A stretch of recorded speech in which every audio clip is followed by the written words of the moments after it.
Assalamualaikum. Jumpa lagi di AKTV ya cuy. Oke cuy, di kesempatan kali ini kita gaskan dulu cerita baru. Cerita yang mengisahkan kembalinya seorang pejuang terhebat. Oke lah, daripada lama, mending kita langsung gaskan aja ke pembahasannya. Di cerita sebelumnya, MC kita yang baru terbangun di tubuh sampah Yunchi telah berhasil mengalahkan hidden boss dari Secret Realm, sekaligus berhasil menyelesaikannya. Seperti halnya di dalam sebuah game, dia langsung mendapatkan beberapa drop item dari hasil mengalahkan hidden boss-nya. Di samping itu, kemampuannya yang mendadak menjadi begitu kuat sempat menimbulkan kebingungan terhadap si kacamata, sampai dia tidak yakin orang di hadapannya benar-benar Yunchi ataukah orang lain. Sedangkan si MC seakan penasaran sewaktu melihat si kacamata, seolah mengingatkan dirinya kepada rekan timnya di masa lalu. Melihat adanya suatu kemiripan antara si kacamata dan juga rekannya, dia lantas bertanya apa hubungan si kacamata dengan Qiao Benben yang merupakan rekannya di masa lalu. Dan sontak pertanyaan itu membuat si kacamata terheran. Mengapa Yunchi bisa mengetahui nama kecil kakek buyutnya? Mengetahui fakta bahwa si kacamata adalah cicit dari Qiao Benben tentunya membuat si MC lebih keheranan. Ia tidak menyangka si kacamata adalah cicit dari si bocah Qiao Benben yang merupakan rekannya di masa lalu. Bukankah di masa lalu, semua orang yang dirinya kenal telah dimusnahkan oleh Luo Hao? Dia lantas kembali menanyakan tentang kakek buyutnya, namun si kacamata ternyata enggan membicarakan tentang masalah ini. Sembari memasang tampang muram, si kacamata mengatakan, tidak masalah jika Yunchi tidak ingin menjawab pertanyaannya, tapi tidak usah mempermalukan dirinya. Mendengar kata mempermalukan, tentu membuat MC tidak mengerti dengan maksud perkataannya itu. Dan lagi, si kacamata menganggap, jika selama ini Yunchi telah menyembunyikan kekuatannya, padahal tanpa dia ketahui, pemilik asli dari tubuh itu telah meninggal akibat ditenggelamkan, sekarang yang ada di tubuh Yunchi adalah jiwa sang warrior terkuat dari masa lalu. Untuk yang penasaran ingin tahu nama aslinya, di episode ini akan kita bahas ya cuy. Tak ingin mempermasalahkan hal ini, si kacamata kemudian mengajaknya untuk kembali ke sekolah mereka. Karena di kelasnya, ada kunjungan sekolah ke monumen sejarah modern. Menyadari akan jadi masalah jika mengungkapkan identitas aslinya, MC lebih memilih tetap diam dan berpura-pura menjadi Yunchi agar tidak menimbulkan kecurigaan terhadap si kacamata. Dia juga berpikir, di monumen sejarah itu pastinya ada catatan masa lalu mengenai yang terjadi setelah dirinya meninggal. Dan singkat cerita, kita dibawa langsung ke wilayah ibu kota. Saat ini, mereka berdua sudah menaiki sebuah kereta yang menuju ke tempat di mana monumen sejarah itu berada. Dia tidak menduga, setelah bertahun-tahun terlewati, dunia sudah banyak perubahan. Bahkan item secret bisa digunakan untuk menggerakkan sebuah kereta. Ada banyak hal juga yang belum pernah ia lihat, meskipun ada beberapa yang pernah dilihat di Secret Realm tertentu. Tapi yang membuatnya tidak masuk akal, ketika melihat isi dalam inventorinya, secara logika, bukankah hanya drop monster saja yang bisa dibawa dari dalam secret? Di masa ini, equipment dan buku skill juga bisa dibawa melalui inventory, dan bahkan bisa dijual di luar secret. Yang tidak bisa ditempatkan di inventory juga, seharusnya menghilang bersama dengan secret setelah hidden boss-nya dikalahkan. Memikirkan semua itu, membuat dirinya semakin penasaran tentang apa yang terjadi setelah ia mati. Beberapa saat kemudian, mereka akhirnya telah sampai ke tempat monumen sejarah itu berada. Seperti nama dari tempatnya, di sana mereka dapat melihat berbagai patung yang memiliki sejarah lama. Seperti halnya patung Luo Hao yang dulu pernah mengkhianati MC, kini dikenal oleh semua orang sebagai kaisar yang mengakhiri bencana Secret Realm. Guru di sana menerangkan bahwasanya lebih dari 50 tahun lalu, tempat itu adalah medan pertempuran dari perang pemberontakan yang terkenal.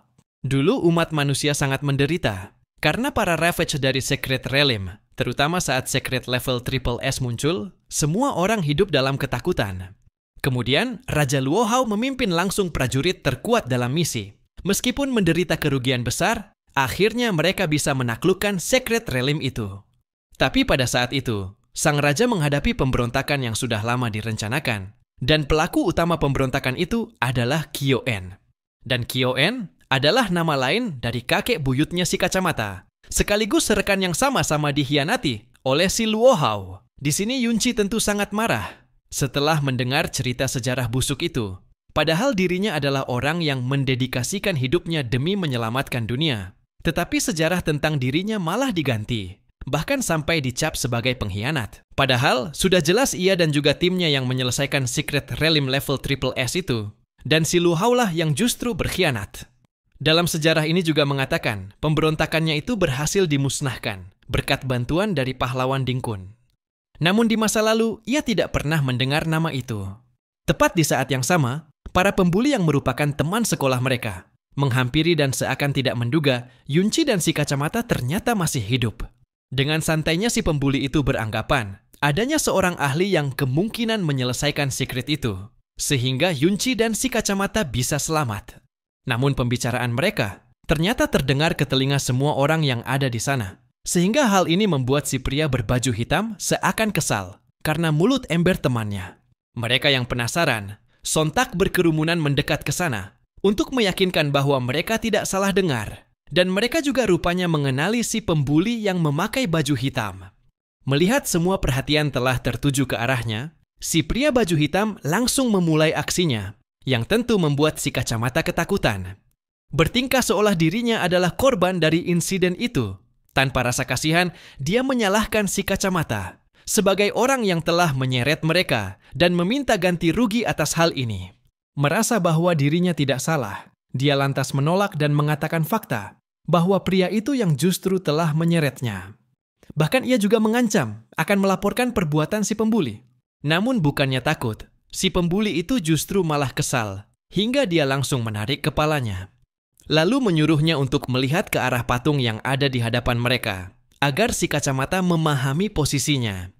Patung sejarah ini memperlihatkan saat di mana kakek buyut si kacamata, yang dianggap sebagai komplotan pengkhianat, dengan tidak berdayanya, diinjak-injak oleh pahlawan Ding Kun, yang merupakan kakek buyutnya si pria baju hitam.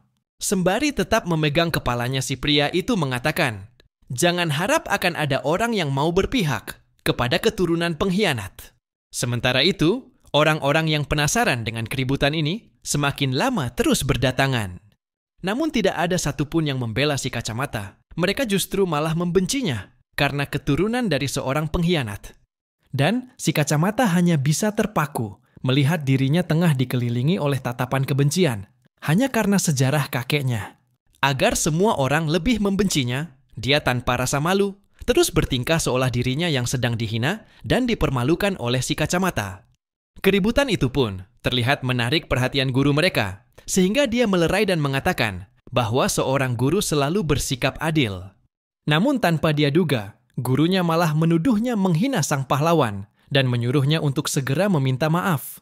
Sehingga hal ini membuat si kacamata seakan dikucilkan hanya karena sejarah dari kakeknya. Keadaan ini juga membuat si pembuli semakin bersemangat untuk menghajar dan mempermalukan si kacamata di hadapan semua orang. Pria itu yakin jika dirinya menghajar si kacamata, tidak ada satupun dari orang di sana yang berkenan membantu seorang cucu dari pengkhianat. Kemudian, dia langsung mengangkat kepalan tangannya, lantaran sudah tidak sabar ingin menghajar si kacamata, dengan dalih mengembalikan kehormatan sang pahlawan Ding Kun yang merupakan kakeknya. Namun tanpa dia sadari, sebuah tendangan dari kaki Yunci tiba-tiba sudah menempel di wajahnya dan langsung menghempaskan dia ke lantai dengan cukup keras sebelum sempat memukul si kacamata. Seorang keturunan pahlawan bahkan tidak memiliki waktu untuk mengajari anaknya. Sindir Yunci yang terlihat sangat geram terhadap perlakuan si pembuli.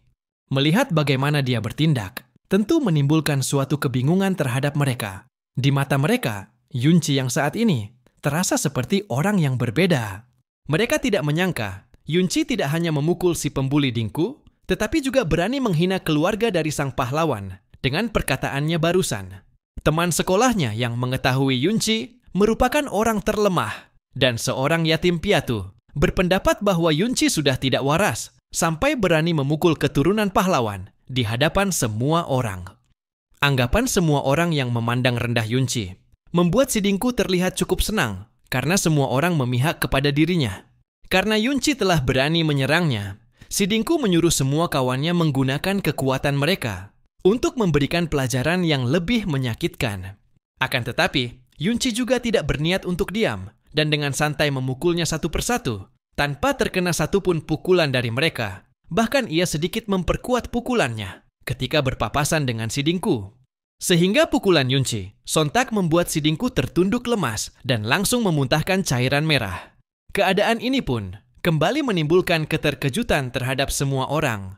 Setelah melihat si Dingku dan temannya dibuat tidak berdaya oleh Yunci, bahkan dia sendiri juga seakan tidak bisa percaya bisa dikalahkan oleh orang yang selama ini selalu dia jadikan sebagai samsak.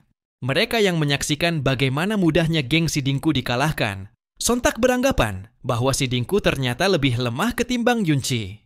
Dan anggapan semua orang yang terdengar langsung ke telinganya, seketika membuat dia dipenuhi dengan amarah, lantaran tidak terima dirinya dikalahkan oleh seorang level 5 seperti Yunci.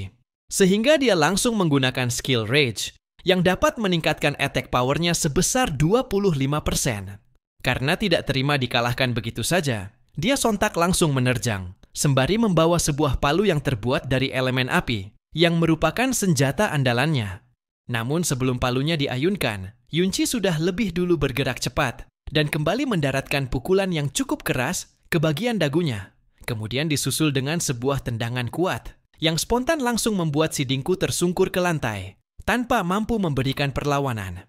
Sementara itu, petugas penjaga yang mendengar keributan ini secepatnya langsung ke sana untuk melihat apa yang sedang terjadi. Dan ketika dia sampai, dia mendapati satu orang siswa tengah terkapar di bawah kaki Yunci, dan bahkan tidak ada orang lain yang menghentikan keributan ini. Daripada menghentikan keributan itu, para siswa yang lain justru memasang tampang sangat terkejut. Mereka seakan tidak percaya seorang level 5 bisa mengalahkan beberapa orang dengan sangat cepat, padahal level mereka berada jauh di atasnya. Hal ini membuat mereka beranggapan bahwa Yunci telah menyembunyikan levelnya. Dan karena keributan ini juga, wali kelas mereka langsung kena marah oleh petugas, lantaran takut ada barang yang rusak akibat hal ini. Setelah terkena omelan petugas, barulah si wali kelas menghentikan mereka. Padahal sejak tadi dia cuma menonton tanpa bertindak sedikit pun. Bahkan dengan tidak tahu malunya, dia menuduh Yunci bukan hanya menghina pahlawan, tetapi juga menyerang keturunan dari pahlawan. Dia menganggap Yunci tidak tahu malu dan harus diberi pelajaran. Akan tetapi, Yunci juga ternyata mengetahui tindakan yang akan dilakukan oleh gurunya, sehingga dia langsung menggunakan kekuatan dari cincin si merah dan langsung mematahkan serangan itu. Dan untuk kesekian kalinya, semua siswa serta si petugas sontak dibuat tercengang oleh tindakan Yunci. Lalu Yunci mengatakan, tidak peduli dirinya tak tahu malu atau tidak, justru guru yang mengaku adil sepertinya cuma mendengar cerita dari sisi Dingku agar disukai oleh keluarganya. Walaupun perkataan Yunci ada benarnya, tetapi dia mencoba mengelak demi menjaga pamornya sebagai seorang guru. Tetapi dia secara mendadak menghentikan ucapannya begitu melihat cincin aneh pada jari Yunci, yang tentunya membuat dia penasaran dengan cincin itu. Yunci yang menyadari kemana lawan bicaranya melirik, dia mencoba agar tidak menarik perhatian dengan mengatakan jika gurunya bukanlah orang seperti itu. Gurunya pun menanggapi dengan santai, sembari memikirkan dari mana Yunci mendapatkan cincin itu, dan dia juga sempat berpikir bahwa Yunci mendapatkan suatu dukungan. Sedangkan di sisi lain, Yunci juga tengah memikirkan tentang kekuatan dari cincinnya, yang menurutnya masih terlalu lemah untuk menghadapi guru dengan level 35. Karena telah mendapatkan apa yang diinginkan, dia lantas meminta si guru untuk memberikan hukuman dengan cara mengusirnya dari tempat itu.